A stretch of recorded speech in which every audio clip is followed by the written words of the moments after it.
আসসালামু আলাইকুম, সবাই কেমন আছেন? কি অবস্থা? আজকে আমি আসছি স্যামসাং A06 নিয়ে কথা বলবো, যেটা এই বছর লঞ্চ হয়েছে।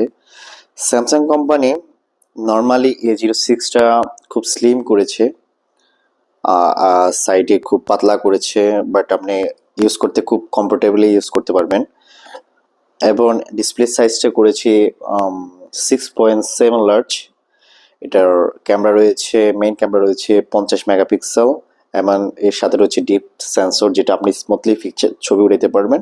বাট সামনে রয়েছে 8 মেগাপিক্সেল, কোনো রকম ফ্রন্ট ক্যামেরা পিকচার উঠাতে পারবেন।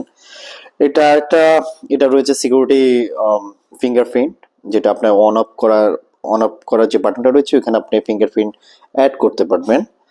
স্যামসাং কোম্পানি আরেকটা জিনিস দারুণ করেছে এবছর, যেটা হচ্ছে আপনার ওরা 2 বছর পরে ওএস আপডেট দিবে, এবং 4 বছর পর পর ওরা সিকিউরিটি আপডেট দিবে। 4 বছর পর ওরা সিকিউরিটি আপডেট দিবে। জিনিসটা খুব দারুণ করেছে, আমার কাছে ভালো লেগেছে। নর্মালি কম বাজেটের মধ্যে আপনারা যারা ইউজ করতে চান তারা এই ফোনটা নিতে পারেন, কমফোর্টেবলি ইউজ করতে পারবেন। ভালোই। তাতে আপনি ভারী কিছু ইউজ করতে পারবেন না, বড় বড় অ্যাপস যেগুলো ইউজ করতে পারবেন না, নর্মালি ছোট অ্যাপসগুলো আপনি ইউজ করতে পারবেন। এবং ফেসবুক, ইউটিউব, টিকটক এগুলো স্ক্রলিং করতে পারবেন, সমস্যা নাই। বাট A06-এ আপনার ভেরিয়েন্ট হচ্ছে four GB RAM and 64 GB memory. আর একটা ভেরিয়েন্ট হচ্ছে 6 জিবি র্যাম 128 ভেরিয়েন্টে পাচ্ছেন আপনারা।